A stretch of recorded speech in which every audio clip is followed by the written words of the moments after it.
Voici l'essentiel sur les raisons pour lesquelles les citoyens belges sont aujourd'hui considérés comme des pigeons. Face à un État qui exige d'énormes impôts mais qui confisque le pouvoir décisionnel, la population se sent vraiment flouée, traitée comme une simple vache à lait au service d'une élite intouchable.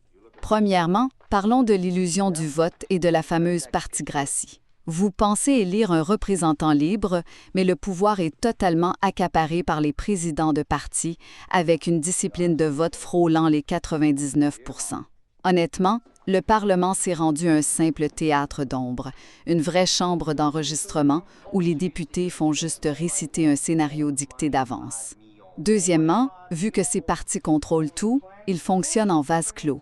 Avec votre argent, ils reçoivent 75 millions d'euros publics par année, soit 74 % de leurs revenus. Pendant ce temps-là, les vraies décisions se prennent en cachette dans un comité restreint, le Cairn, sans aucun procès-verbal.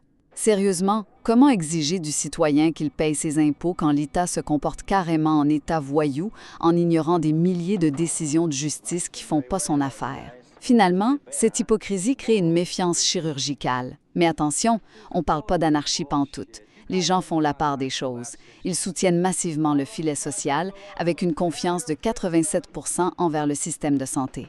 Par contre, la confiance envers les partis s'effondre. Le citoyen n'est pas contre l'État. Il perçoit juste la classe politicienne comme un intermédiaire purement parasite. Être un pigeon en Belgique, c'est finalement financer au prix fort une démocratie dont on a complètement été exclu des coulisses. Imaginez aller voir une pièce de théâtre. Sur le programme qu'on vous donne à l'entrée, c'est écrit en gros noir sur blanc que les acteurs sur scène improvisent totalement. Ouais, une liberté artistique complète, mettons. Exactement. Qui sont libres de leurs mouvements, de leurs textes, guidés juste par leur inspiration. Sauf que, en s'asseyant dans la salle, on s'aperçoit assez vite qu'ils portent tous une petite oreillette. Ah, la fameuse oreillette. Ben oui. Puis en coulisses, on devine qu'un metteur en scène leur dicte absolument chaque mot, chaque respiration, sous la menace de les renvoyer de la troupe s'ils dévient du script. Fait que pour quiconque a payé son billet pour voir de l'improvisation, disons que l'illusion tombe un peu à plat. C'est le moins qu'on puisse dire. Et tu sais, le pire dans cette situation-là, c'est pas tant l'oreillette elle-même.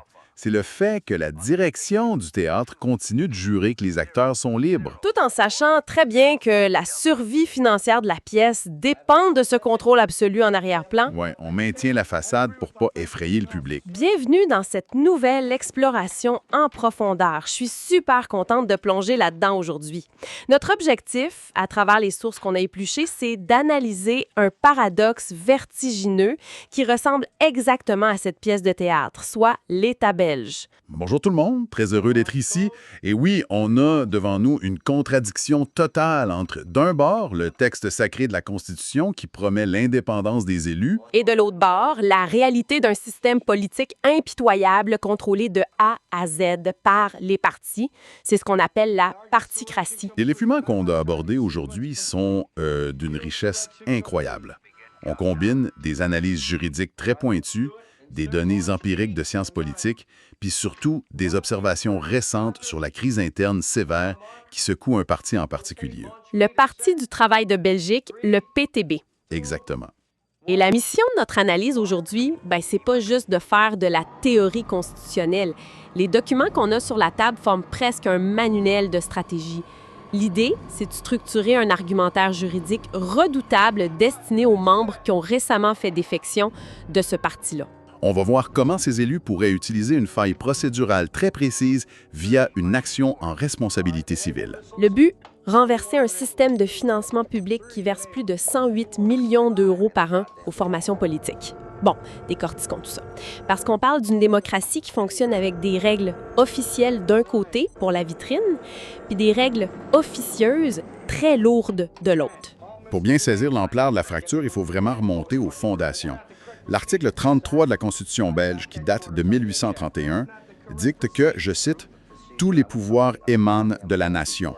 L'idée à l'époque, c'était d'éviter à tout prix le retour à la tyrannie, tu sais. Oui, ou à un contrôle par des petits groupes d'intérêts restreints. Le pouvoir n'appartient pas à un monarque ni à des guildes, mais vraiment à cette entité abstraite et collective qu'est la nation. Et pour protéger ça, il y a l'article 42. C'est censé être le bouclier ultime de l'élu. Ça garantit ce qu'on appelle le mandat représentatif libre. En d'autres mots, ça interdit formellement le mandat impératif. Donc, un député n'a pas de patron. Il ne prend pas d'ordre contraignant de ses électeurs et surtout, il ne prend pas d'ordre juridiquement contraignant de son parti. Il s'assoit au Parlement, il écoute les débats, puis il vote en son âme et conscience. Ça, c'est la belle théorie romantique de 1831. Mais les données de la science politique que nous avons sous les yeux montrent une réalité diamétralement opposée. Ah oui, les chiffres sont assez frappants. Vraiment. Prenez l'étude sur le gouvernement Wilmès II en Belgique. Lors des scrutins stratégiques, la discipline de vote au sein de la majorité atteignait, attention, 99,73 %. 99,73 %. Une quasi-unanimité parfaite. C'est fou. Dans les faits, les présidents de partis négocient à huis clos et les parlements sont devenus des simples chambres d'enregistrement. Statistique que le vote est contrôlé à plus de 99 %. Il me semble que n'importe quel juge devrait lever un drapeau rouge, non? C'est là que ça devient fascinant. La réponse se trouve dans l'approche très particulière de la Cour constitutionnelle belge, notamment avec son arrêt 130 de 2016. La Cour pratique ce qu'on appelle le self-restraint. Une retenue juridictionnelle volontaire, dans le fond. C'est ça. Elle a décidé de tracer une ligne super étanche entre le fait politique et le droit. C'est-à-dire, ils ferment les yeux sur la pression en disant que c'est pas de leurs affaires? En quelque sorte, oui.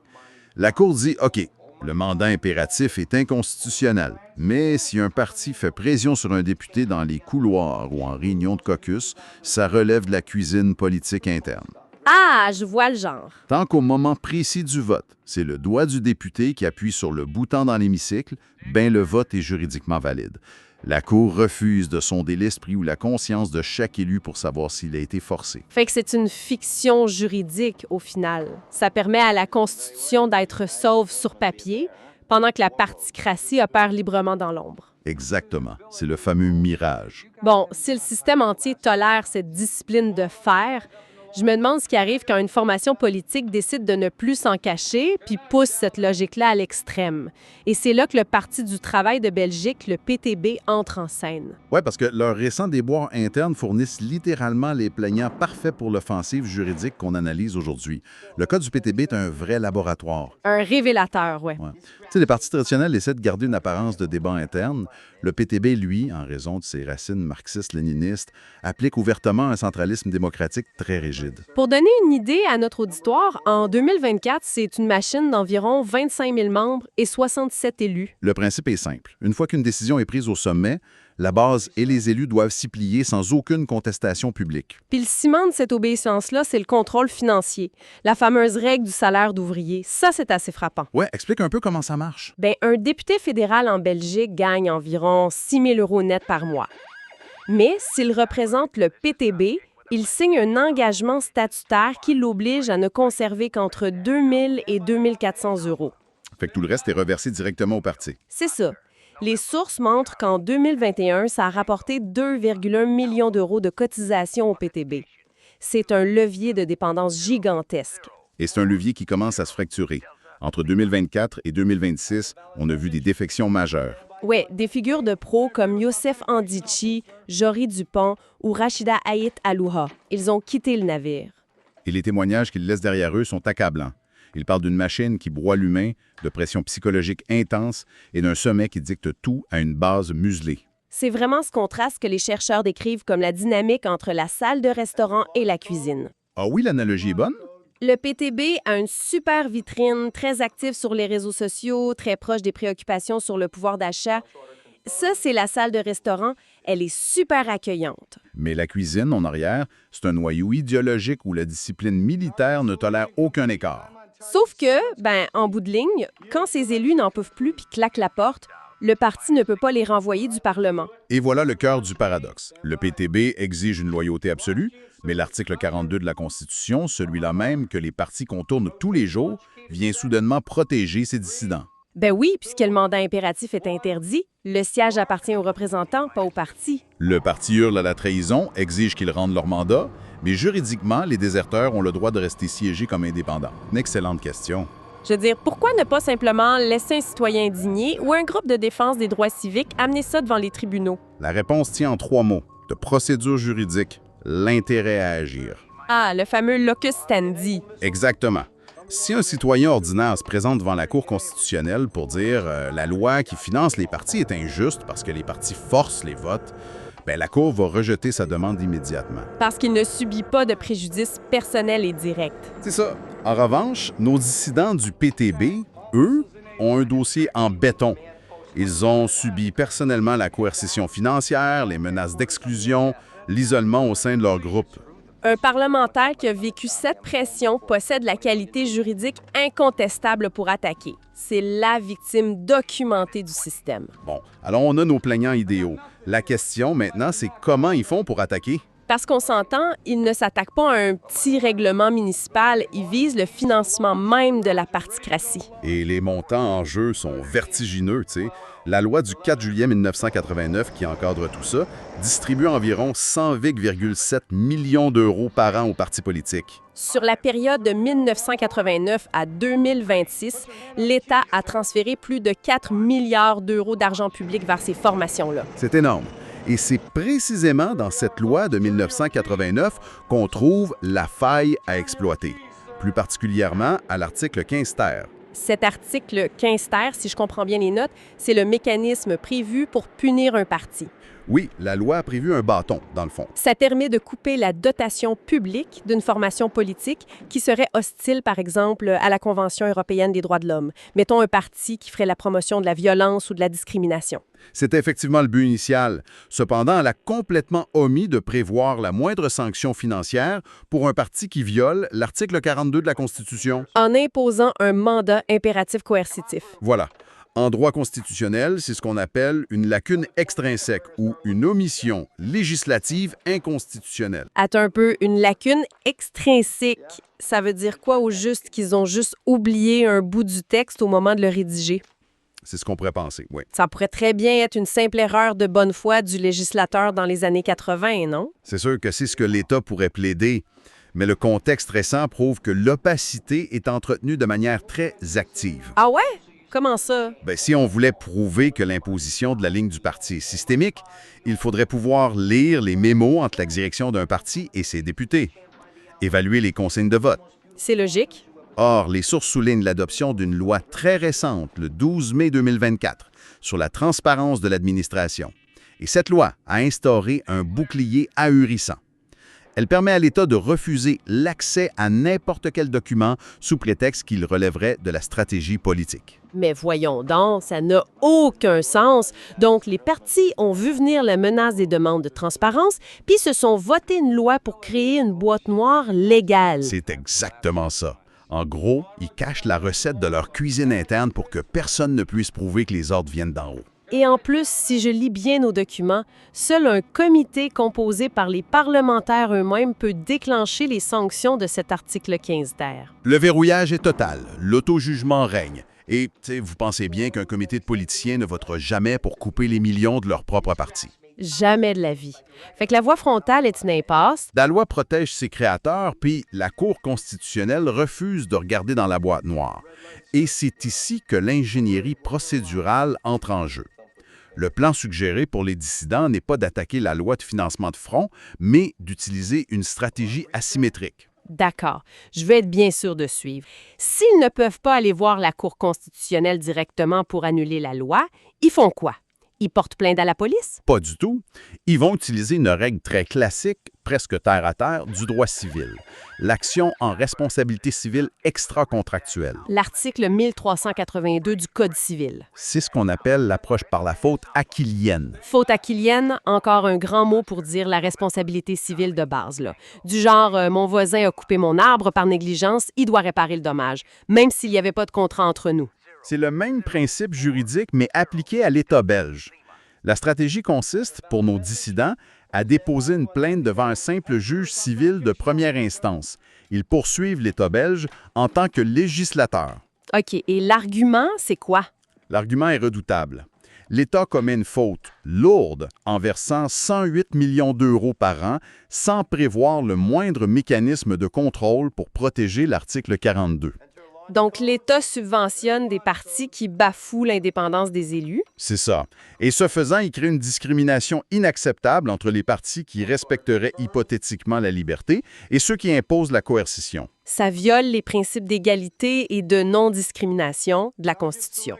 C'est vraiment brillant parce que ça ressemble exactement à la stratégie qu'ils ont utilisée pour coincer Al Capone. Ah, l'évasion fiscale. Oui, on peut pas le condamner pour les crimes majeurs parce qu'il contrôle le système, alors on envoie un comptable ennuyeux pour le faire tomber sur ses impôts. Ici, on utilise un procès civil de routine pour s'attaquer à l'architecture de l'État. Mais le juge civil, il ne peut pas changer la Constitution, lui. Non, et c'est pas ce qu'on lui demande.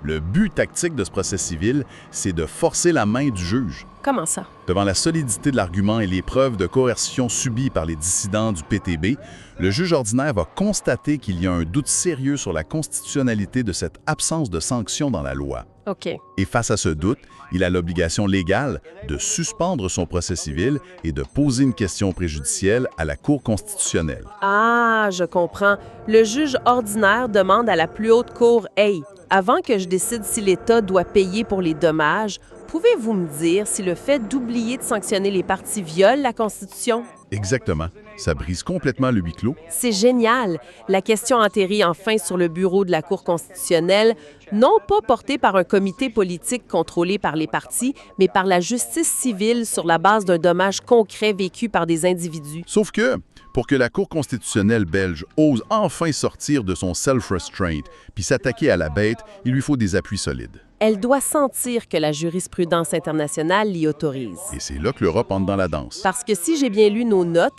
la Cour européenne des droits de l'homme, la fameuse CEDH, a récemment sorti l'artillerie lourde contre l'impunité des parlements. Historiquement, c'est vrai qu'ils jugent n'osaient pas s'immiscer dans la vie parlementaire au nom de la séparation des pouvoirs. Mais cette époque-là est révolue. La jurisprudence européenne offre aujourd'hui un soutien massif. On le voit d'abord avec l'arrêt Mugemangonga contre Belgique en 2020. Oui, Ça, c'est une affaire qui s'est passée directement en Wallonie, n'est-ce pas? tout à fait. C'est un litige électoral où le Parlement wallon jugeait lui-même de la validité de l'élection de ses propres membres. Oui, un beau conflit d'intérêts. La CEDH a tranché dans le vif. On ne peut pas être juge et partie. Un Parlement ne peut pas statuer de manière impartiale sur des enjeux qui le concernent directement. Donc, l'auto-jugement politique a été condamné formellement par l'Europe. C'est ça. Et les répercussions de ça sont immenses. Ben oui, parce que si un Parlement ne peut plus valider ses propres élections, parce que c'est biaisé, comment l'État belge peut-il justifier que ce soit une commission de politiciens qui décide de couper ou non le financement de leur propre parti via l'article 15 ter? C'est exactement la même affaire. La logique est implacable. Et ensuite, l'arrêt Karachoné a ajouté une autre couche.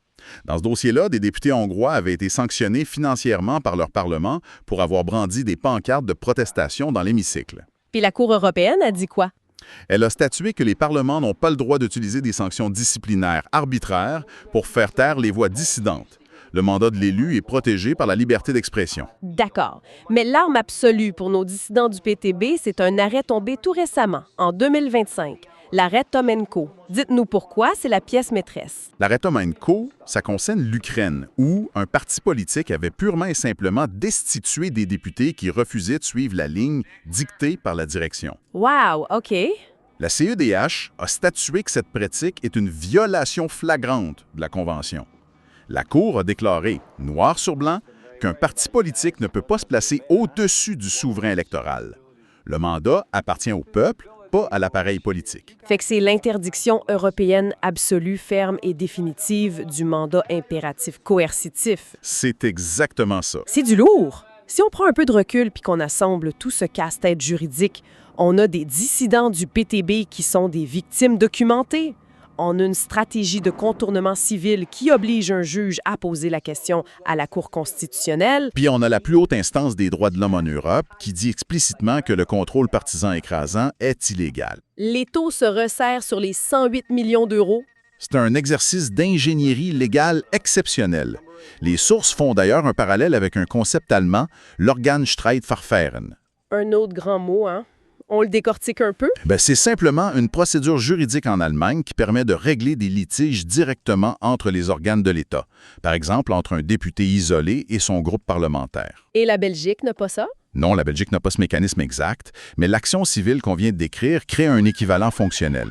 Elle force la justice belge à regarder la réalité de la particratie en face. Il faut préciser à notre auditoire que cette démarche n'a aucune couleur politique. C'est super important de le mentionner. Que le parti soit de gauche radicale comme le PTB, du centre ou de droite, l'idéologie n'est pas le sujet du tout. C'est le mécanisme de confiscation du pouvoir démocratique par l'argent. C'est ce qui rend cette exploration-là tellement pertinente. On est parti d'un principe constitutionnel de 1831 qu'on pensait figé dans le ciment. Puis on a vu comment il était ignoré au quotidien jusqu'à ce que la rigidité d'un appareil comme le PTB crée des dissidents prêts à parler. Et ces dissidents détiennent aujourd'hui la clé pour activer une bombe à retardement juridique construite sur les silences volontaires de la loi de 1989. L'inaction du législateur, son refus de se contrôler lui-même, mais ça devient sa plus grande vulnérabilité juridique. Ça démontre bien que le droit, c'est pas juste des vieux livres poussiéreux, c'est un champ de bataille super dynamique. Les failles dans un texte de loi sont des armes souvent plus puissantes que les lois elles-mêmes. L'omission est une stratégie, mais la dénoncer en est une autre, bien plus redoutable quand elle est appuyée par des droits fondamentaux. Avant de conclure cette plongée, il y a une perspective soulevée dans nos notes qui mérite qu'on s'y arrête, parce qu'elle brasse vraiment la cage. L'État a versé 4 milliards d'euros aux partis politiques depuis 1989. Cet argent-là aurait pu construire des hôpitaux, rénover des écoles, financer des services de première ligne. Quand on y pense, c'est des sommes astronomiques. Et si le démantèlement de cette toute-puissance politique ne venait pas d'une grande réforme menée par des politiciens altruistes, ni d'une révolution citoyenne dans les rues, mais simplement d'un juge civil qui décide de traiter l'État belge comme une banale entreprise négligente qui a causé des dommages financiers colossaux à la collectivité? Et voir l'État et les partis sous l'angle de la responsabilité civile comme n'importe quelle corporation qui aurait manqué à son devoir de prudence. C'est un changement de paradigme qui a de quoi donner des sueurs froides à beaucoup de dirigeants politiques. Absolument. C'est une réflexion fascinante à laisser mûrir. Pour revenir à notre théâtre du début, il semblerait bien qu'une poignée d'acteurs, fatigués de porter l'oreillette, ait trouvé le moyen légal d'utiliser les contrats du théâtre pour traîner le metteur en scène en justice et reprendre le contrôle de la pièce. Une belle fin pour la particratie.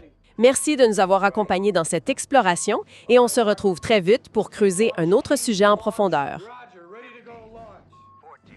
En politique belge, il y a une formation qui a vraiment réussi l'impossible récemment. Ouais, on peut dire ça. Le Parti du travail de Belgique, le PTB, en quelques années seulement, c'est passé d'une petite formation d'extrême gauche complètement marginale à la 4e force politique au Parlement fédéral. Ouais, c'est une ascension météoritique. C'est vraiment ça, une machine électorale qui a l'air inarrêtable, mais... Et c'est là que ça devient fascinant quand on regarde un peu sous le capot. Il y a un phénomène qui défie complètement la logique habituelle. Ah oui, le fameux paradoxe interne. Exactement. Près d'un 5e des élus wallons de ce parti-là ont récemment claqué la porte.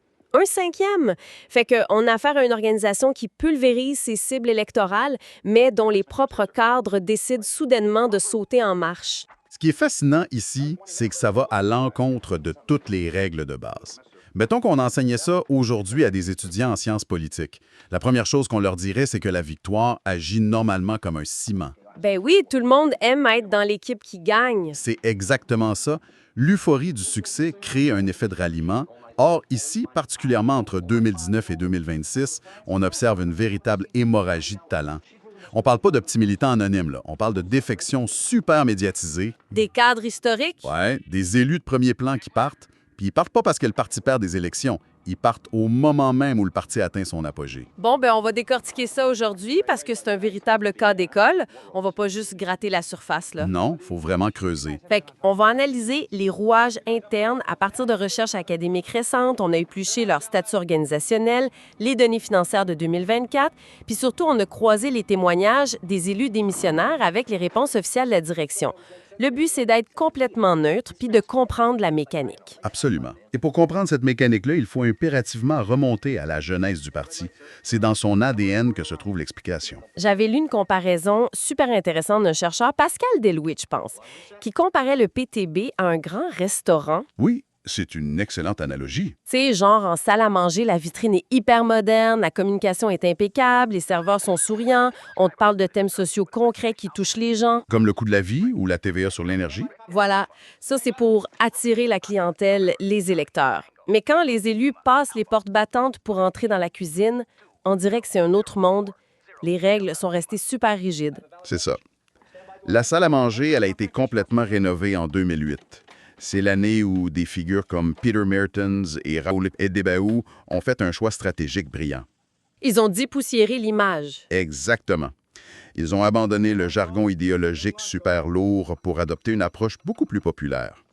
C'est ce qui a attiré plein de profils issus de la société civile. Des infirmières, des syndicalistes, des gens qui n'avaient pas de background politique classique. Mais la recette dans la cuisine, elle, n'a pas changé. Pas d'un iota. La recette date de la fondation du parti en 1970. À l'époque, ça s'appelait AMADA. C'est un acronyme néerlandais, je crois. Ouais, ça veut dire tout le pouvoir aux travailleurs.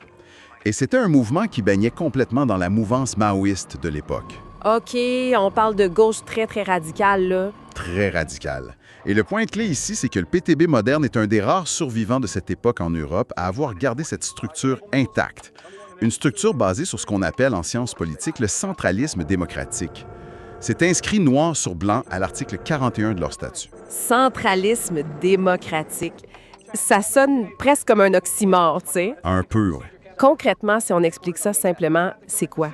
Bien, dans un parti traditionnel, disons les libéraux, les socialistes, c'est normal d'avoir des courants internes. Tu as des factions qui s'obstinent publiquement. L'aile gauche, l'aile droite du parti. Voilà. Le centralisme démocratique lui interdit ce formellement. En théorie, tu peux débattre à la base, mais une fois qu'une décision est prise par le sommet de la pyramide, c'est fini. La décision devient une obligation absolue pour tous les membres. Fait qu'aucune dissidence publique n'est tolérée. Zéro. Le but, c'est de garantir une unité d'action totale face au système, sauf que, et c'est là que ça craque, ça crée un choc des cultures monumentales pour des nouveaux élus. Ben oui, parce que tu as ces gens-là qui ont été attirés par la belle vitrine, ils se font élire, puis là, bam, on leur impose une discipline de fer. Et le premier endroit où cette discipline le frappe concrètement, ben c'est le portefeuille. C'est le nerf de la guerre. C'est la fameuse règle financière du PTB. Un élu du parti a le droit de garder seulement l'équivalent d'un salaire d'ouvrier qualifié. Ce qui donne à peu près 2 000 à 2 500 euros net par mois en Belgique. OK, on va s'entendre, c'est pas la misère, c'est un salaire de classe moyenne très correct. Non, c'est tout à fait viable. Mais c'est le différentiel qui donne le vertige. Ouais. Tu sais, un parlementaire, ça gagne beaucoup plus que ça. Le reste de l'indemnité, selon les mandats, ça peut représenter entre 7 000 et 10 000 euros net supplémentaires chaque mois. Wow! Puis cet argent-là, il va où? Il doit être intégralement reversé au parti. Le parti exige des rétrocessions volontaires pour que l'élu reste en règle. Et quand on regarde les analyses financières de 2024, on voit à quel point c'est massif. J'ai les chiffres ici, justement. Sur un budget total de 13,6 millions d'euros pour le PTB, il y a 23,1 % des revenus qui viennent directement de ces contributions des mandataires. C'est énorme. Si on veut faire une analyse comparative, ce qu'on fait toujours en sciences politiques, prenons les autres partis. Ouais, mettons les libéraux. Le MR, le Parti libéral francophone, tire seulement 3 % de ses revenus des cotisations de ses élus. 3 % contre 23 %. Et le Parti socialiste est à environ 15,5 %. Donc, le PTB est vraiment structurellement dépendant de cet argent-là. C'est ça. Puis la ligne officielle du parti par la bouche de Raoul Edebaou, quand un élu s'en va, c'est toujours la même cassette. Il dit publiquement que c'est juste l'appât du gain, que ces politiciens-là veulent juste garder le magot 10 000 euros. C'est une stratégie de communication super efficace. Ouais, ça permet de préserver la pureté du parti aux yeux des militants. Mais tu sais, moi, je me pose la question, est-ce que c'est vraiment si simple ou est-ce que c'est l'arbre qui cache la forêt? Et les témoignages des démissionnaires nous montrent clairement que c'est l'arbre et cache la forêt. La base radicale accepte cet argument de la cupidité, mais en réalité, les exigences financières vont beaucoup plus loin que le simple salaire. C'est ce qui m'a fait halluciner en lisant les sources. Jory Dupont, une députée wallonne qui a quitté en 2026, parlait de trucs vraiment intrusifs. Oui, on parle de pression sur le patrimoine personnel. Sur les héritages familiaux même. Exactement. Le parti s'attendait parfois à ce que l'héritage d'un cadre serve à financer les structures de l'organisation. C'est l'effacement total de la frontière entre la sphère publique et la vie privée. Tu sais, c'est comme si ton boss te disait quoi faire avec l'argent que ta grand-mère t'a légué. C'est capoté. C'est la définition même du militantisme total. Le parti considère que tu n'existes politiquement que par lui et pour lui. Et ça s'arrête pas à l'argent. C'est là que ça devient vraiment intéressant. C'est le coût humain. Le témoignage de Rachida Ait Alloua, une autre députée qui est partie en 2026, elle a utilisé des mots super durs. Elle a qualifié le PTB de, je cite, « machine qui broie l'humain ». Une machine qui broie, ça illustre bien la charge de travail attendue. Parce que faire ton travail de député, lire les projets de loi, aller en commission, siéger, pour le PTB, c'est le strict minimum. C'est la base. Oui. En plus de ça, on exige que tu sois sur le terrain, au piquet de grève, et surtout que tu participes aux réunions de base de soir. Jory Dupont disait qu'elle avait parfois 4 soirées de réunions militantes par semaine, par-dessus sa job de députée. Elle disait même que les cadres comparaient les élus à des chiens en laisse. C'est violent comme image. Tellement. En lisant ça, ça m'a tout de suite fait penser aux entreprises technologiques avec leur culture de la performance toxique, où tu es censé tout donner à la compagnie, où il n'y a plus de séparation, travail, vie personnelle. C'est une très bonne comparaison. Surtout que le PTB maintienne une pratique psychologiquement très lourde, héritée de la tradition marxiste-léniniste, les séances de critique et d'autocritique. Ah oui, j'ai vu ça. Concrètement, c'est quoi? T'es devant tout le monde, puis tu dois dire à quel point t'as été mauvais? C'est à peu près ça. C'est un exercice où tu dois avouer publiquement tes faiblesses, tes doutes ou tes erreurs par rapport à la ligne du parti et accepter les critiques du groupe. Ouf. C'est vendu comme un outil d'amélioration collective, mais en réalité, c'est un puissant mécanisme de contrôle psychologique. Ça casse l'ego et ça soumet l'individu au groupe. Si on relie ça à la vue d'ensemble, mettons qu'un élu accepte le salaire d'ouvrier, accepte de sacrifier toutes ses soirées, puis accepte les autocritiques, il y a une seule affaire qui pourrait justifier ces sacrifices-là, c'est si tu as un réel pouvoir décisionnel, si tu sens que tu fais la différence. Et c'est exactement le nœud du problème, la crise démocratique interne. Les démissionnaires réalisent que tout ce travail-là, ça donne aucun pouvoir sur la ligne du parti. Fait que le sommet décide de tout, puis la base fait juste avaler la pilule. C'est ce que les témoignages dénoncent. Prenons le cas de Giacomo Bellavia à Liège. Liège, c'est vraiment le bastion historique du parti. Oui. Bellavia a expliqué que les fameuses réunions de base interminables ne servaient finalement qu'à entériner des décisions déjà prises par un petit bureau au sommet. Il n'y a pas de véritable co-construction. Tu es là pour exécuter. C'est de la consultation de façade, dans le fond. Il y a eu Yassine El Majoubi aussi à Mons. C'est la même histoire, là. Exactement. Et ça soulève un concept fondamental pour nos étudiants virtuels en sciences politiques, la notion de légitimité. À qui appartient le siège au Parlement? Ah! La grande question. Pour de partis, c'est clair. Le siège appartient au collectif. C'est la marque PTB qui te fait élire. Mais pour l'élu qui s'est fendu en 4 sur le terrain et qui a ramassé des milliers de votes sur son nom, il considère que sa légitimité vient des électeurs. Il a un contrat moral avec les citoyens, pas juste avec la hiérarchie du parti. Et cette frustration d'être vu comme un simple pion, elle est accentuée par le cordon sanitaire. Le fait que le PTB est souvent isolé politiquement. Oui, ils sont exclus des coalitions où ils refusent d'y aller pour pas se compromettre. Mais pour une élue pragmatique qui veut faire avancer des dossiers, c'est hyper frustrant de rester perpétuellement dans l'opposition. Ça explique l'histoire de Youssef Handichi en 2024. Le gars est un spécialiste des questions d'antidiscrimination. Un profil très fort à Bruxelles, oui. Puis il est passé au MR, au Parti libéral. L'extrême opposé. C'est un grand écart idéologique, mais ça s'explique par le pragmatisme. Handichi voulait que ses dossiers aboutissent concrètement. Le Parti libéral étant un parti de pouvoir, c'était le levier dont il avait besoin. Il a choisi l'impact réel sur la pureté idéologique. C'est super intéressant de comparer ça avec les autres partis traditionnels. Tu sais, au PS ou au MR, les gens démissionnent aussi. Mais généralement, c'est pour des chicanes de liste électorale, des trucs d'égo. Des conflits de carrière, oui. Au PTB, on part carrément pour des questions de mode de vie puis d'éthique organisationnelle.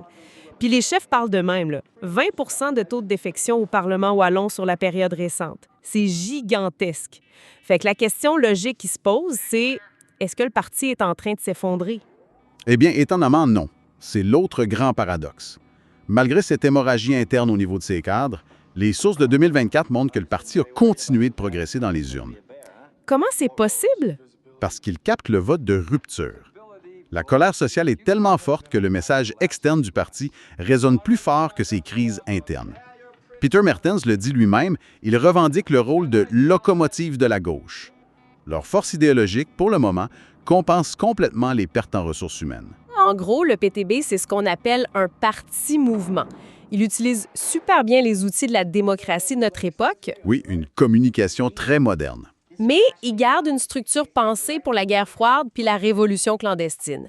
Puis ça amène des gros défis parce qu'ils ont augmenté le nombre de leurs élus locaux de 169 à 258 récemment. C'est là que le modèle atteint ses limites.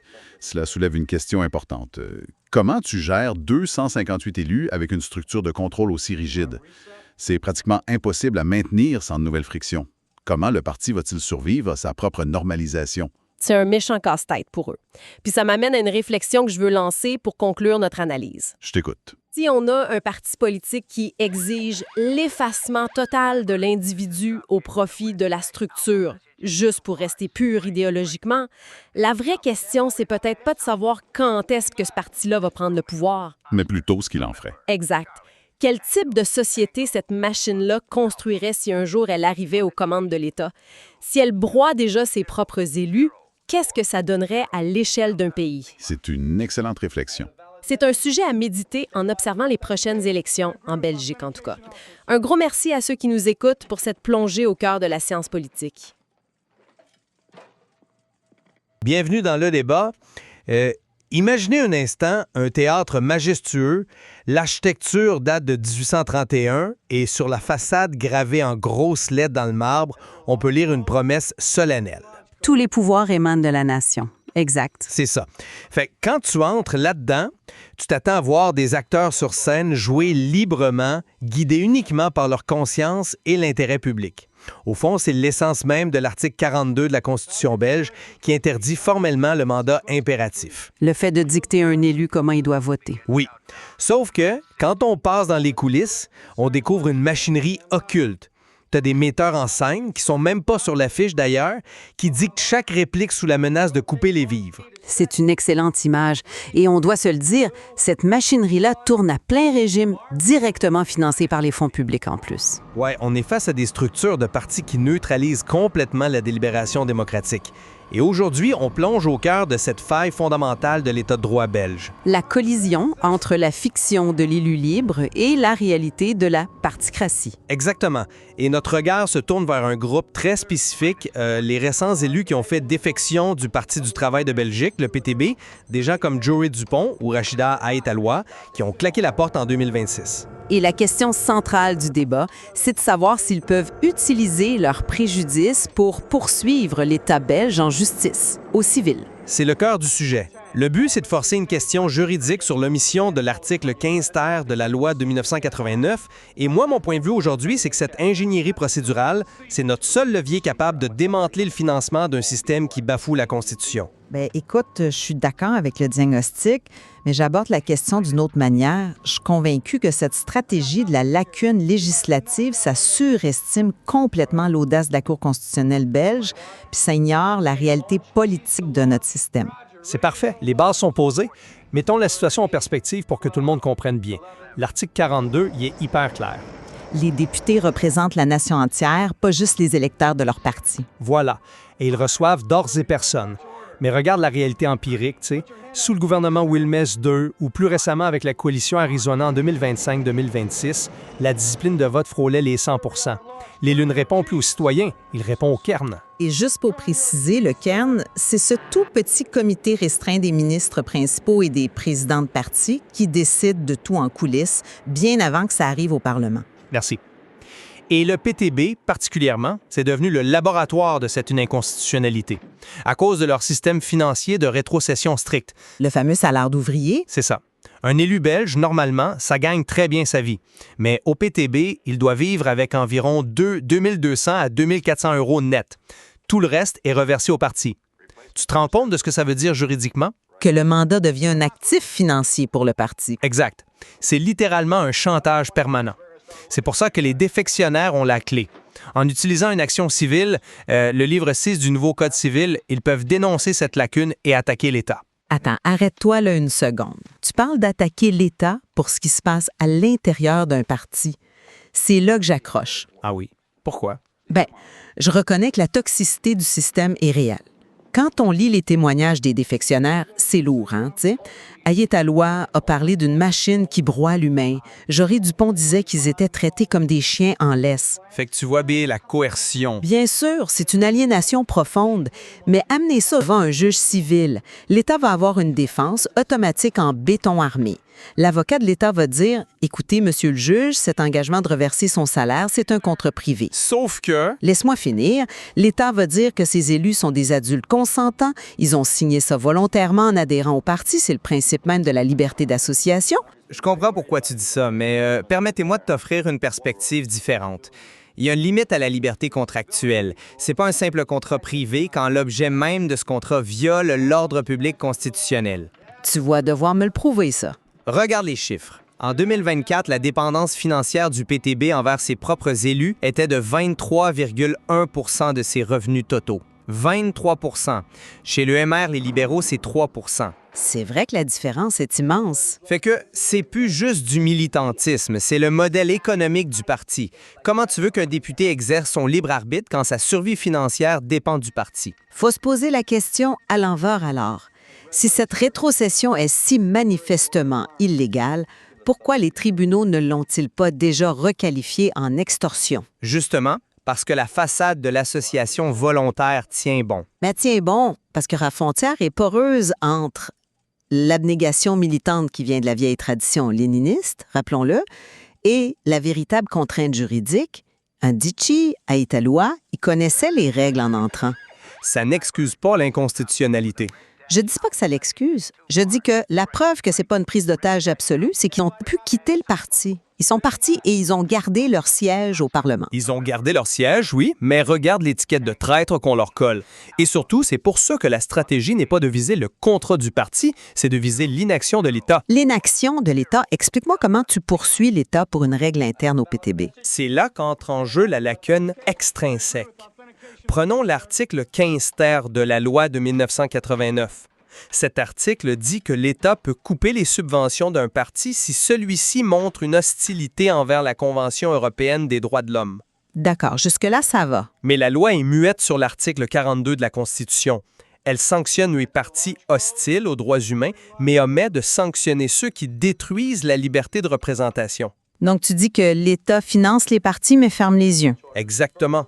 L'État verse plus de 108 millions d'euros par an à cette particratie sans exiger aucune garantie sur le mandat libre. C'est une faute du législateur. C'est ça que les défectionnaires doivent plaider. C'est intellectuellement brillant, je te l'accorde, mais je lance un avertissement à tout élu dissident qui nous écoute. S'attaquer à la dotation par l'article 15 ter, c'est comme essayer de vider l'océan avec une cuillère. La justice est là pour trancher, pourtant. Oui, mais tu connais la Cour constitutionnelle belge. Elle est la reine du self-restraint, la retenue judiciaire. Elle déteste s'ingérer dans les affaires politiques. C'est vrai qu'elle est prudente. Et surtout, regarde la commission de contrôle du financement des partis. Ce sont les partis qui se jugent eux-mêmes. Le système va neutraliser cette question préjudicielle bien avant qu'elle n'aboutisse. Ils vont essayer, c'est clair. L'État va plaider que la discipline de parti est indispensable à la représentation proportionnelle. Ils vont dire que sans ça, c'est le chaos au Parlement. C'est le bouclier corporatiste classique, ça. Mais c'est pour ça qu'on ne peut pas se fier juste au droit belge. L'arsenal jurisprudentiel européen, la CEDH, c'est notre brèche. Tu fais référence à quel arrêt, là? L'arrêt Mugemanga contre Belgique, en 2020. C'était un séisme. Avant, les parlementaires belges s'auto-évaluaient sur la validité de leurs propres élections. Strasbourg a dit non. Vous ne pouvez pas être jugé parti. Le dogme de l'auto-jugement a pris un coup, c'est vrai. Ça a détruit ce dogme. Et tu combines ça avec l'arrêt Tomenko contre Ukraine de 2025 qui interdit la destitution de facto d'un élu par son parti. La souveraineté de l'électorat est au-dessus du parti. C'est un argument convaincant. L'Europe resserre la vis. Totalement. Fait que la question préjudicielle doit forcer le juge civil à constater l'absence de recours effectif en Belgique, comme l'exige l'article 13 de la CEDH. C'est fort, mais avez-vous considéré la législation récente de la Belgique, la fameuse loi Quintin de 2025, par exemple? Celle sur l'interdiction administrative des organisations radicales. Exact. Et surtout la loi de mai 2024 qui protège la soi-disant stratégie politique. l'État n'est pas naïf. Si un dissident va en cours, l'État va utiliser ça pour dire que la discipline de bloc relève de la stratégie politique protégée. Tu penses qu'un juge accepterait ça? Ben oui, un juge va se dire « Wow, séparation des pouvoirs, je touche pas à ça, je dicte pas comment les partis s'organisent. » C'est d'une ironie cruelle, c'est. L'État peut bannir les extrêmes avec la loi Quintin, mais il protège l'opacité des états-majors traditionnels. C'est là que ton argument glisse, selon moi. La stratégie politique, ça peut pas être une carte sortie de prison pour violer la Constitution. L'État peut pas dire « Votre honneur, on piétine l'article 42, mais c'est notre stratégie ». L'État a les poches profondes et le temps de son côté. Peut-être, mais c'est pour ça que l'action aquilienne est chirurgicale. On ne demande pas d'annuler une loi, on demande de constater que l'inaction de l'État a causé un dommage direct aux élus. Oui, parlons-en de ce dommage. Ramenons ça à la réalité humaine. Vas-y. Tu t'adresses à des élus épuisés. Ils sortent du PTB dans un état de burn-out profond, 4 réunions par semaine en plus de leur mandat, la fameuse critique et autocritique marxiste. C'est une essoreuse psychologique, tu sais. Je sais, c'est une dynamique brutale. Et toi, tu leur dis de porter une fronde juridique titanesque contre la particratie belge. C'est énorme. Ça exige un courage institutionnel qui dépasse largement leur motif de départ initial. Eux, ils voulaient juste respirer. Je ne minimise absolument pas leur souffrance, au contraire, mais c'est précisément parce qu'ils ont été broyés qu'ils ont l'intérêt à agir. Tu veux dire légalement parlant? Oui. Un citoyen ordinaire n'a pas cet intérêt direct. Eux, oui. Le préjudice est chiffrable financièrement et il est psychologique. S'ils osent poser la question préjudicielle, ils coincent le cartel de 4 milliards d'euros. Je te rejoins à 100% sur le diagnostic du déficit démocratique. Le système financier actuel a créé un oligopole toxique. Fait que t'es d'accord sur le fond. Oui, mais je maintiens que les verrous institutionnels belges exigent plus qu'une question préjudicielle au civil. Il faudrait une refonte complète, genre se doter d'un droit de conflit organique, comme en Allemagne avec l'organe Streitverfahren. Un mécanisme direct devant la Cour constitutionnelle. Exactement, pour qu'un député puisse régler un conflit contre son propre groupe sans passer par des détours absurdes au civil. On n'a pas ça en Belgique. Fait que ton astuce est belle, mais je reste sceptique sur son application concrète. Un système à l'allemande serait l'idéal, on s'entend, mais on doit se battre avec les armes qu'on a. La stratégie de l'omission législative offre une architecture juridique solide aujourd'hui. L'État ne réformera jamais un système qui l'enrichit. Ça, on peut pas le nier. Le pouvoir latent de cet article 42, l'idée qu'un élu n'appartient qu'à la nation, s'est enfoui sous des millions d'euros. Mais c'est là, c'est une opportunité historique. Je pense qu'on peut tous s'entendre sur le fait que les actions futures des élus dissidents de 2026 vont assurément redessiner le droit constitutionnel. Il y a tellement de choses à explorer dans ce paradoxe entre la fiction de 1831 et le contrôle des partis aujourd'hui. Totalement. C'est un dossier qu'on va suivre de très, très près. Merci à tous d'avoir été avec nous pour le débat. Imaginez une organisation politique qui grandit genre plus vite que toutes les autres dans son milieu, mais en utilisant un manuel d'instruction ultra rigide qui date littéralement d'il y a un siècle. Ouais, c'est vraiment un paradoxe fascinant. Ben oui, complètement. Pas de processus agile, aucune flexibilité, pas de compromis. Et surtout, des dirigeants qui redonnent presque tout leur salaire à la fin du mois. C'est pas banal, ça, c'est clair. Non, vraiment pas. En épluchant notre pile de documents aujourd'hui qui va de rapports universitaires très pointus en sciences politiques jusqu'à des articles d'investigation récents, on a remarqué une dynamique incroyable. On va décortiquer comment le Parti du travail de Belgique, le fameux PTB, a réussi à passer d'un petit groupuscule universitaire radical dans les années 70 à la 4e force politique du pays en 2024. C'est une trajectoire qui défie toutes les règles habituelles de la croissance d'une organisation. On parle d'un parti qui a décroché 15 sièges au niveau fédéral en 2024 pour un total de 67 mandats parlementaires à travers le pays. Wow! 67 mandats! Ouais, c'est une multiplication par 8 de leur représentation en à peine une décennie. La tension centrale qu'on voit dans la documentation, c'est la friction constante entre ce succès électoral massif, ils deviennent un vrai parti de masse, et le maintien d'une structure interne qui reste celle d'un parti de cadre d'avant-garde. Fait que extrêmement exigeante, dans le fond. Seulement. C'est fou quand on y pense. Puis pour notre auditoire, ce cas d'école est pertinent bien au-delà de la politique belge. Que l'on s'intéresse à la gestion d'entreprise ou à la sociologie, bien, ça montre comment la machinerie interne dicte les victoires à l'extérieur. Mais ça prépare aussi le terrain pour des crises internes. Tout à fait. Mais pour bien saisir l'anomalie que représente le PTB, il faut d'abord regarder le terrain de jeu. La Belgique, politiquement et linguistiquement, c'est un écosystème vraiment particulier. La fragmentation, c'est vraiment le mot d'ordre du système belge. Depuis les réformes de l'État dans les années 60 et 70, presque toutes les grandes familles politiques ont fini par se scinder. Ah oui, les libéraux, les socialistes, tout le monde. Exactement. Tous se sont divisés avec une branche francophone d'un côté pour la Wallonie et Bruxelles et une branche néerlandophone pour la Flandre de l'autre. Le système lui-même encourage ça. Les politiciens francophones ne cherchent pas de vote en Flandre et vice-versa.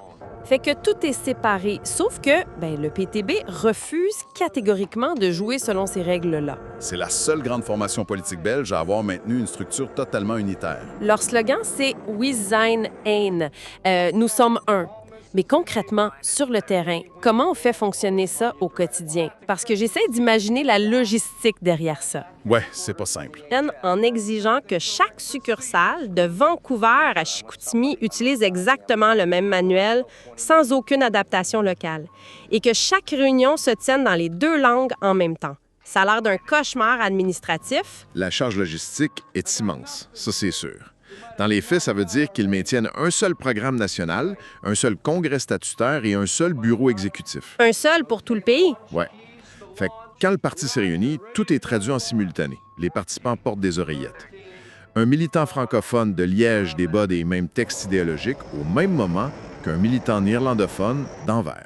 Et pourquoi s'imposer une telle lourdeur? Je veux dire, les réalités économiques sont pas identiques partout sur le territoire, non? L'objectif est purement stratégique et symbolique. Cette inefficacité apparente sur le plan logistique, ça se transforme en un capital politique massif. Comment ça? Dans un pays où le discours politique est constamment saturé par la division, le PTB projette l'image d'une cohésion inébranlable. Le message sous-jacent, c'est que les intérêts matériels d'un travailleur flamand sont exactement les mêmes que ceux d'un travailleur wallon. Ah, je vois. Ouais, cette unité bilingue sert de preuve vivante à leur idéologie de lutte des classes. D'accord. L'image projetée est super forte, mais maintenir une machine de même avec des traductions constantes, des campagnes nationales unifiées, ça doit coûter une fortune? Oh que oui! Puis c'est là qu'on arrive à un des aspects les plus intrigants de nos documents, le financement. La logique voudrait que ce soit les partis de l'establishment, avec leur connexion dans le milieu des affaires, qui aient les poches les plus profondes. C'est ce qu'on pourrait penser, oui. Mais quand on décortique leurs finances, on découvre une anomalie statistique majeure. Les rapports financiers montrent un contraste vraiment saisissant. Le profil sociologique type du militant du PTB est résolument populaire. On parle d'une majorité d'ouvriers, d'employés du secteur public, de chômeurs. Donc, on est très loin de la bourgeoisie intellectuelle qui finance d'autres partis. Exactement. Et pourtant, ce sont ces membres aux revenus souvent modestes qui font du PTB le parti récoltant le plus de cotisations citoyennes en Belgique. Les chiffres donnent le vertige. En 2021, les cotisations des membres ont rapporté 2,1 millions d'euros au PTB. C'est énorme. Pour mettre ça en perspective pour les gens qui nous écoutent, des partis traditionnels de la majorité plafonnaient autour de 400 000 euros. Il y a un fossé géant. Mais comment ils arrivent à extraire autant d'argent de personnes qui ne roulent pas sur l'or? C'est là qu'entre en jeu leur système très spécifique, la fameuse règle du salaire d'ouvrier. OK, parle-moi de ça. C'est le pilier de leur modèle économique et moral. La règle exige que tous les élus et les cadres dirigeants du parti s'engagent à vivre avec un salaire plafonné, calqué sur le revenu moyen d'un travailleur belge. Attends, on parle de combien? En 2023, ce plafond se situait entre 2 200 et 2 400 euros net par mois. Attends une minute, là. Un député fédéral en Belgique gagne beaucoup plus que ça, non? Ah, beaucoup plus. L'indemnité parlementaire normale, avec les avantages, ça tourne autour de 6 000 voire 8 000 euros net par mois. Fait qu'on est en train de dire que ces élus renoncent volontairement à plusieurs milliers d'euros chaque mois. C'est capoté. La mécanique est très précise. L'État verse bien l'indemnité complète de député sur le compte de l'élu. Ensuite, par un ordre permanent à la banque, le député reverse systématiquement toute la différence au parti pour ne conserver que ses 2 400 euros. Wow! Et c'est pas juste une recommandation, c'est une condition sine qua non pour occuper le poste. Faisons l'avocat du diable un instant. N'est-ce pas le test de pureté ultime, voire quelque chose de presque genre sectaire, demander à un être humain de s'asseoir à côté d'un collègue libéral qui fait le même travail mais qui garde ses 8 000 € juste pour prouver sa dévotion à la cause? Il faut une abnégation incroyable, c'est vrai. Comment est justifié un tel sacrifice financier à leurs propres élus? La justification repose sur 2 piliers, un idéologique et un pragmatique. Sur le plan idéologique, le but avoué est d'empêcher la professionnalisation de la politique. Le parti estime qu'un politicien qui gagne 8 000 € par mois se déconnecte super vite des réalités matérielles de la classe travailleuse. Fait que, en forçant l'élu à calculer son budget pour faire son épicerie comme n'importe quel ouvrier, le discours reste ancré dans la réalité. Exact. Et le côté pragmatique, c'est l'accumulation de ce trésor de guerre. Là où d'autres partis dépendent parfois à plus de 80 % des dotations publiques, le PTB utilise ces millions d'euros pour garantir son indépendance financière. Et cet argent-là, ils en font quoi? Il est massivement réinvesti dans d'immenses campagnes publicitaires, surtout sur les réseaux sociaux. Ils écrasent littéralement la concurrence en termes de visibilité. D'accord, l'argent est le nerf de la guerre. Mais cette discipline de fer pour le portefeuille, ça implique une soumission totale de l'individu au collectif. Tout à fait. Fait que ça nous amène directement au cœur du réacteur. L'architecture décisionnelle du PTB, le concept de centralisme démocratique. C'est un terme qui sonne super académique, hérité du léninisme, mais pour quelqu'un qui n'a pas lu Marx depuis le cégep, qu'est-ce que ça veut dire concrètement aujourd'hui? Pour faire simple, le léninisme ici, ça ne veut pas dire préparer une révolution armée. C'est un principe d'organisation très strict. La composante démocratique, ça signifie qu'il y a des débats intenses sur la ligne à adopter. OK, donc ils discutent. Oui, mais la composante centralisme signifie qu'une fois que la décision finale est arrêtée par le Bureau national, la discussion est définitivement close. La décision s'impose de façon absolue, de haut en bas. Aucune voix dissidente, aucune nuance n'est tolérée dans les médias. Donc, si je suis pas d'accord avec la décision finale, même si je suis élu, je dois la défendre coûte que coûte devant les caméras. Ou me taire. Exactement. Et pour s'assurer de ça, le parti filtre les accès au pouvoir de manière draconienne. Le postulat de base est clair. Le mandat électoral appartient jamais à l'individu, il appartient au parti. Fait qu'ils parachutent pas des vedettes au sommet du jour au lendemain. Non, pas du tout.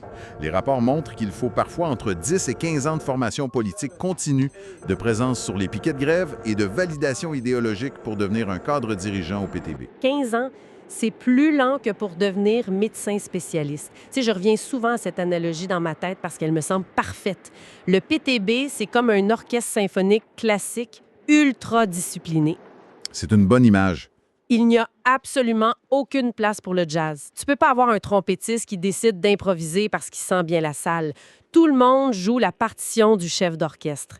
Résultat, le mur de son est d'une puissance incroyable, mais on perd toute flexibilité. Et j'imagine qu'on observe ça lors des votes au Parlement. Ah oui, les données sur la cohérence des votes l'illustrent parfaitement. Les chercheurs utilisent l'indice de Rice, un outil statistique qui mesure la cohésion d'un groupe parlementaire. Et ça donne quoi en Belgique? Le système belge est déjà très discipliné à la base, avec des partis qui dépassent souvent les 99 % de cohésion. Mais même dans ce contexte-là, le PTB opère avec une discipline qui frôle la perfection absolue. Attends, 99 % de cohésion, c'est déjà statistiquement hallucinant quand on gère des humains. Comment le PTB peut faire encore mieux? Ils ont jamais de chicane de couloir qui fuite dans la presse? Non, la culture du huis clos est inviolable. Les divergences se règlent en interne, jamais sur la place publique. Un exemple historique s'est déroulé en mars 2020. Au début de la pandémie? Ouais. Le gouvernement cherchait à obtenir des pouvoirs spéciaux pour gérer l'urgence par décret. La pression pour s'unir derrière le gouvernement était immense. Presque tout le spectre politique a voté pour. Mais pas eux. Non. Les 8 députés fédéraux du PTB de l'époque ont voté contre, à l'unisson parfait, sans la moindre hésitation, jugeant que ces pouvoirs outrepassaient le contrôle démocratique. C'est le centralisme en action. C'est fou. Cette partition hyper contrôlée, on la retrouve aussi dans leur politique étrangère. Et c'est là que nos sources sont pertinentes. Faut préciser qu'on porte aucun jugement idéologique ici, on rapporte juste les faits.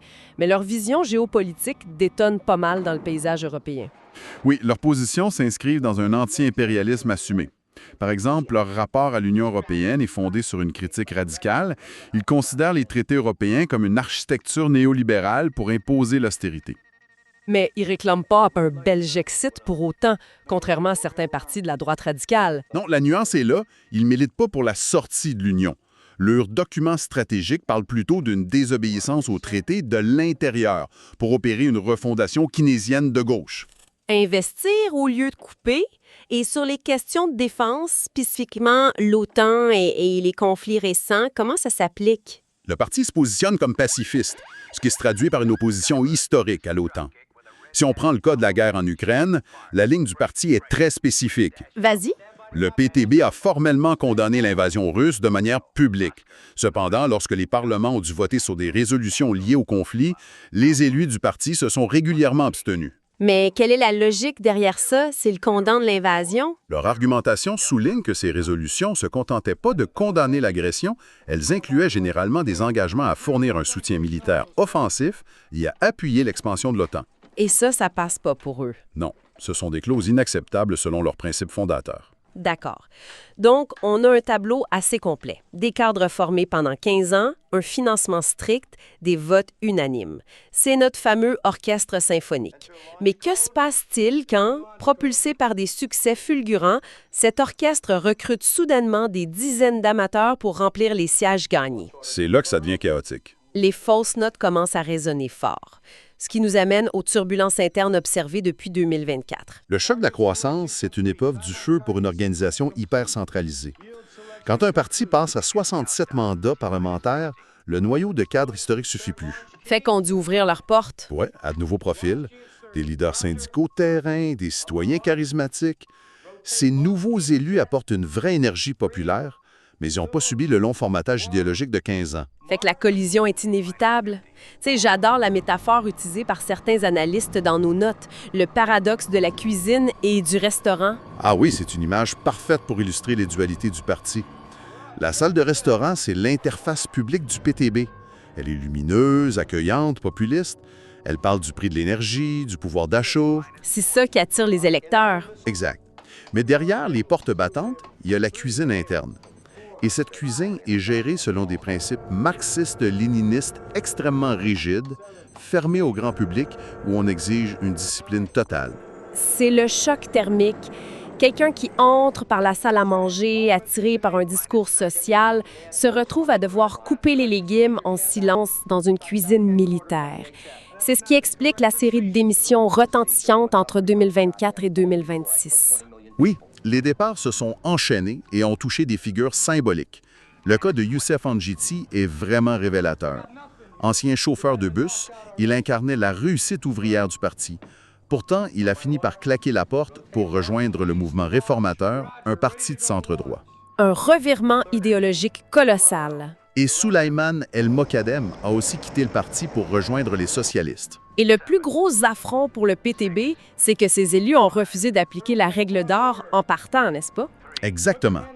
Selon le parti, un élu démissionnaire doit rendre son siège. Or, légalement, selon la Constitution belge, le siège appartient à l'individu. Ces élus ont donc gardé leur mandat, ce qui est perçu comme une trahison ultime par la direction. Il y a aussi des départs liés à une profonde détresse. Joré Dupont a quitté le navire en lâchant « Le chien retire sa laisse » et Rachida Ait Aloua a dénoncé publiquement un fonctionnement sectaire, disant que la machine broie l'humain. C'est l'épuisement face au centralisme. La charge de travail militante est gigantesque et une grande frustration s'accumule. Ces nouveaux élus veulent des résultats concrets pour leur communauté. Mais la direction refuse de monter au pouvoir pour pas salir sa pureté idéologique. C'est ça. Le militant veut des résultats. Le cadre veut préserver la ligne. À la longue, cette fracture devient intenable. Au bout du compte, ça rappelle tellement le paradoxe des startups qui deviennent des multinationales. Au début, la culture intense forge une équipe redoutable. Mais à l'échelle supérieure, cette même culture devient toxique. L'analogie est très juste. Les structures qui ont permis au parti de survivre dans la marginalité sont celles qui étouffent aujourd'hui ses talents. Ça nous laisse sur une réflexion intéressante pour les gens qui nous écoutent. Ce parti prouve qu'une discipline de fer peut secouer un système établi. Mais ce modèle forgé au 20e siècle peut-il survivre sans se diluer face aux pressions de la démocratie numérique du 21e siècle? Une époque qui exige de la transparence et de la flexibilité. Exactement. Est-ce que le béton armé peut apprendre à plier sous le vent ou est-ce qu'il va juste se fissurer sous son propre poids? c'est une dynamique à surveiller de très près. Merci de nous avoir accompagnés dans cette exploration politique. Gardez notre curiosité éveillée et on se retrouve pour la prochaine analyse. Imaginons une seconde le scénario suivant. Une personne vient de remporter ses élections pour siéger au Parlement fédéral. Ouais. C'est un des postes les plus prestigieux du pays, puis avec ça vient un salaire vraiment confortable, mettons autour de 6 000 € par mois. C'est un très bon salaire. Exact. Sauf que, au moment de recevoir la toute première paye, la personne prend 4 000 € sur les 6 000, puis elle les retourne volontairement à son parti politique. Ah, ça, c'est... Elle choisit de vivre juste avec le salaire moyen d'un ouvrier d'usine, fait que genre 2 000 €. Puis le plus fou là-dedans... C'est pas une exception. Pas en tout. En Belgique, c'est littéralement la règle stricte imposée par un parti tout entier à chacun de ses élus. Ce qui est fascinant ici, c'est que c'est exactement ce genre de mécanique complètement contre-intuitive qui fait de ce parti un des cas d'étude les plus captivants de la politique européenne en ce moment. On parle d'une organisation qui brise complètement les codes habituels. C'est en plein ça. Fait qu'aujourd'hui, on fait une plongée au cœur de cet ovni politique, le Parti du travail de Belgique. Le PTB, ou le PVDA du côté néerlandophone. Exactement. Puis notre mission aujourd'hui, c'est vraiment de démystifier ça, d'expliquer le fonctionnement du parti puis ses idées clés comme pour un débutant. On se base sur un rapport d'analyse super exhaustif qui détaille leur histoire, leur structure interne, leur programme. Tout est là-dedans, oui. Mais avant d'aller plus loin, je tiens à préciser quelque chose de super important pour bien encadrer notre discussion. On aborde ces documents avec une approche qui est strictement analytique. L'idée, c'est vraiment pas d'endosser ou de dénoncer une idéologie. Non, pas du tout. Qu'on parle de gauche radicale, de centre ou de droite, on veut juste ouvrir le capot de la machine de façon purement factuelle. C'est du journalisme de données, dans le fond. Même pour ceux qui suivent la politique de près, la structure de ce parti-là a besoin d'être déconstruite depuis la base. Et le paradoxe qui saute aux yeux quand on lit ces sources-là, c'est vraiment l'anomalie de leur survie. Tu sais, on a un parti qui a commencé comme un groupuscule hyper marginal, avec des racines marxistes et maoïstes assumées, puis qui est devenu aujourd'hui une force de frappe parlementaire majeure. C'est un vrai laboratoire de la gauche radicale au 21e siècle. L'ascension est juste vertigineuse. Ben oui, puis pour comprendre cette ascension-là, il faut vraiment remonter à la source. On se transporte à la fin des années 60, en pleine effervescence sociale à l'Université catholique de Louvain. On a un groupe d'étudiants qui décident que les bancs d'école puis la théorie, c'est pas suffisant. Ils veulent de l'action. Ils se radicalisent par l'action directe. Ils vont littéralement rejoindre les luttes ouvrières les plus intenses de l'époque, comme les grèves des dockers d'Anvers ou des mineurs du Limbourg. Puis c'est cet ancrage-là sur le terrain qui mène à la création officielle du parti en 1979. Sous la direction de Ludo Martins. Exact, sous Ludo Martins. Et à ce moment-là, on parle d'une organisation avec une discipline pro-chinoise, d'une rigidité totale, là. C'était quasi monastique. C'est les concepts du révolutionnaire professionnel, mettons, à l'état pur. Puis ça nous amène au gros point de bascule historique, 1989, la chute du mur de Berlin. L'effondrement. Exactement.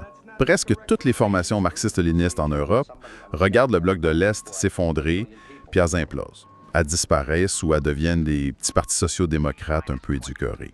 Mais le PTB, eux autres, refusent ça catégoriquement. Ouais, les documents soulignent un choix majeur. Ils ont préféré la règle plutôt que l'adaptation au système.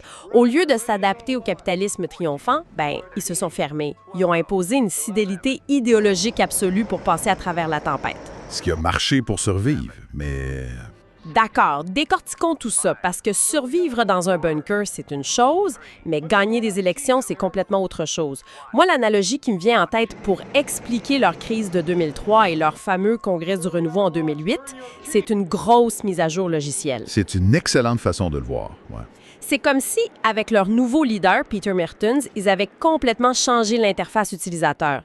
Avant 2008, le jargon était super lourd, très marxiste, les lecteurs moyens comprenaient rien. Après 2008, pouf, ils parlent de pouvoir d'achat, de logement, du prix de l'épicerie. Exactement. Mais ma question, c'est, si l'interface est devenue super conviviale, est-ce que le système d'exploitation en arrière-plan a changé, lui? C'est ça la subtilité. La réponse courte, c'est non. Le système d'exploitation n'a pas bougé d'un pouce. Le noyau dur marxiste-léniniste est resté intact. Vraiment? Oui. Les sources appellent ça la théorie de la dualité. Pour bien le comprendre, il faut imaginer un grand restaurant. Ah, j'aime l'analogie du restaurant, oui. La salle à manger, c'est la vitrine du parti après 2008. C'est moderne, les porte-paroles sont charismatiques, sont bons sur les réseaux sociaux.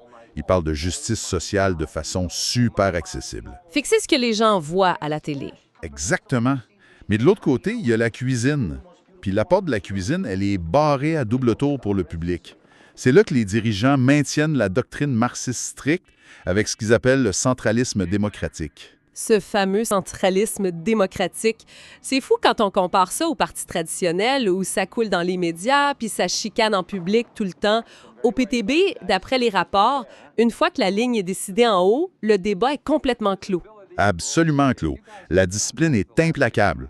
Puis pour pouvoir entrer dans cette cuisine-là, pour devenir un cadre, le parcours est intense. Les sources disent que ça peut prendre près de 15 ans de formation militante. 15 ans? Mais voyons donc, ils font quoi pendant 15 ans? C'est de la pratique sur le terrain surtout. Ils doivent prouver qu'ils peuvent organiser des grèves, encadrer des mouvements et surtout qu'ils se sacrifient pour les collectifs sans chercher de gloire personnelle. Ce qui explique leur réseau sur le terrain, parce que c'est pas juste des gens en veston-cravate. Ils ont bâti des organisations satellites incroyables pour être dans le quotidien du monde. L'exemple qui m'a le plus frappé, c'est Médecine pour le peuple. Créé en 1961, oui. C'est des maisons médicales qui offrent des soins gratuits. Faut s'imaginer l'impact. Qu'une famille qui a du mal à joindre les deux bouts peut faire soigner ses enfants gratuitement par un médecin du parti. La loyauté qui se crée, ça bat n'importe quelle publicité électorale. Clairement. Puis ils rejoignent les jeunes aussi. Les documents mentionnent Comac pour les étudiants, Red Fox pour les ados, puis même un festival géant, Manifesta. C'est un écosystème complet. Mais là, c'est là que ça devient vraiment intéressant. Payer pour tout ça, ça prend des fonds immenses. Et ça nous ramène à la règle du salaire ouvrier du début. Les élus qui gardent juste 700 à 2000 euros. Oui, la rétrocession. C'est stratégique à deux niveaux. Vas-y. Politiquement, ça empêche les élus de s'embourgeoiser. Ils vivent la même inflation que leurs électeurs. Puis financièrement, c'est une machine de guerre. Ben oui, faisons le calcul. Un député à 6 000 euros qui en redonne 4 000 au parti à chaque mois. Avec 15 députés fédéraux puis les élus régionaux, c'est des sommes astronomiques. Le rapport note qu'en 2016, 75,5 % de leurs revenus venaient des membres. Alors que les autres partis, c'est souvent 95 % de subsides publics, donc l'argent des taxes. Le PTB est indépendant financièrement, ce qui leur donne une force de frappe énorme pour leur campagne numérique. Fait qu'on a l'argent, la discipline, le terrain. C'est bien beau la structure, mais qu'est-ce qu'ils savent sur le menu de ce restaurant-là? C'est ce qu'ils appellent le socialisme 2.0. Puis la pièce maîtresse, c'est la justice fiscale avec la fameuse taxe des millionnaires. C'est le cœur de leur programme, ouais. Le rapport détaille leurs chiffres exacts. C'est 0 % sous les 5 millions d'euros, 2 % entre 5 et 10 millions et 3 % en haut de 10 millions. L'objectif, c'est d'aller chercher 8 milliards d'euros. Pourrait financer les services publics. Mais là, on est en Europe, là. Qu'est-ce qui empêche un millionnaire de juste déplacer son argent au Luxembourg ou aux Pays-Bas? C'est un peu le risque évident, non? Ça, c'est la critique numéro 1 des économistes. La réponse du parti est double. D'un côté, ils disent que l'État a les outils technologiques pour traquer cet argent-là si la volonté politique est là. Puis de l'autre, ils veulent que cette taxe crée un effet d'entraînement. Ils espèrent que ça va inspirer d'autres pays européens à faire pareil. Ah, un effet domino? Exactement. Puis ces 8 milliards-là serviraient pour la santé, entre autres. On a mentionné les soins gratuits, mais il y a aussi le fameux modèle Kiwi pour les médicaments. Ça, c'est très audacieux. Fait que, si j'ai bien compris, au lieu de laisser les pharmaceutiques faire leur prix, l'État fait un appel d'offres public. La compagnie qui offre le prix le plus bas obtient 100 % du marché national pour ce médicament-là. C'est ça. C'est en plein sang, inspiré de la Nouvelle-Zélande, d'où le nom Kiwi. Ça casse les prix. Mais la pharmaceutique pourrait juste dire non puis boycotter le pays, non? Le parti parie que ces entreprises-là aiment trop le profit pour abandonner un marché complet, même avec des marges réduites. C'est un rapport de force total. Puis ce rapport de force, on le voit aussi pour le travail. Oui, la semaine de 30 heures sans perte de salaire.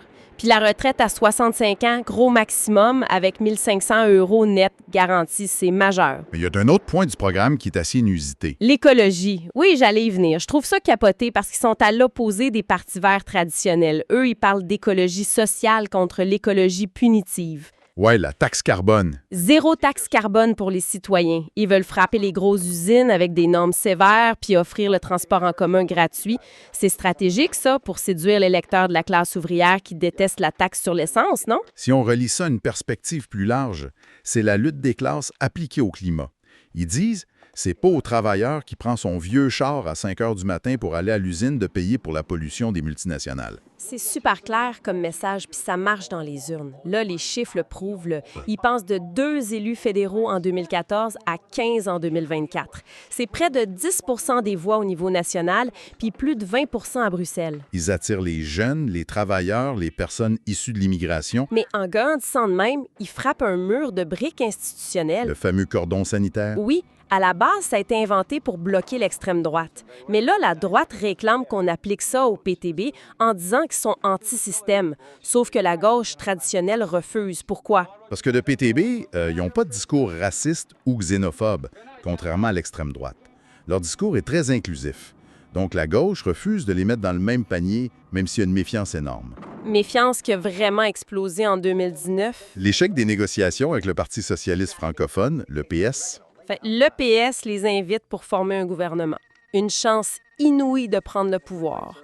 Puis ça plante monumentalement.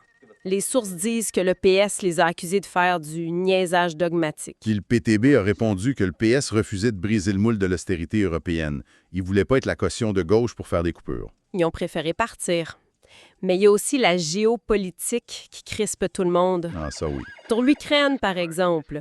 Le rapport précise qu'il condamne l'invasion russe, OK, mais il refuse catégoriquement d'envoyer des armes. Il dénonce la militarisation de l'Europe puis prône juste la diplomatie. Puis il y a aussi leur lecture historique. Ils ont enlevé les éloges à Mao ou Staline de leur programme, mais ils gardent une analyse super nuancée des régimes communistes du 20e siècle. Ça passe mal auprès des autres partis. Surtout qu'ils viennent de rejoindre le Parti de la gauche européenne en 2025. Cela soulève une question cruciale pour leur avenir. C'est le dilemme ultime, hein? Exactement. S'ils rentrent au gouvernement un jour avec le système belge, ils vont devoir faire des coalitions. Donc des compromis. Faire des compromis. Accepter les règles européennes. Se banaliser, en fait. Mais s'ils restent indéfiniment dans l'opposition pour garder les mains propres, L'électeur qui a besoin d'aide pour payer son loyer risque de se tanner d'attendre. c'est exactement ça. Alors, qu'est-ce que tout cela signifie au fond? On est devant un tour de force. Ils ont pris une base ultra-dogmatique, puis ils en ont fait une machine connectée et redoutable. Puis même dans l'opposition, ils réussissent à imposer leurs thèmes comme le salaire des politiciens ou la taxe des millionnaires à toute la classe politique. C'est clair que c'est un laboratoire politique qui est surveillé à la loupe partout en Europe en ce moment. Ce qui m'amène à une dernière réflexion. Pour quiconque s'intéresse à l'avenir de la politique, on est dans une ère numérique où tout va tellement vite. L'information circule à la vitesse de l'éclair, les gens changent d'idées constamment. Oui. Est-ce qu'un parti avec une discipline interne qui date du 20e siècle peut vraiment diriger un État moderne sans imploser? Ou bien, au contraire, est-ce que c'est précisément cette discipline hyper rigide qui va être la clé pour bâtir les grands mouvements de masse de demain? C'est une question honnêtement fascinante à méditer. Absolument.